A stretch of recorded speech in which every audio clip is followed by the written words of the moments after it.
In this video, I'll be showing you step by step how to export as a .wav file inside of Reaper. It is super easy to do. So the first thing you need to do is open up Reaper like you usually would.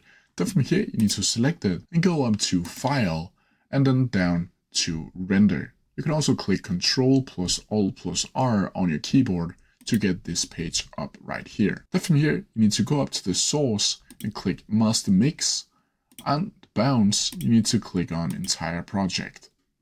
Then from here, you can add in a file name if you want to do that, and you can add where it should be rendered to. Then from here, you need to go down to the format down here and change it from whatever it stands on already to a .wav file up here. Then from here, you need to go down to render one file, like so. And as you can see, it was pretty quick of rendering.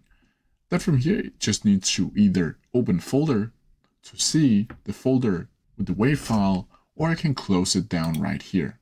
But that's how I do it. If you have any questions about it, please leave them down in the comments section below, and I'll try my best to answer them as quickly as possible.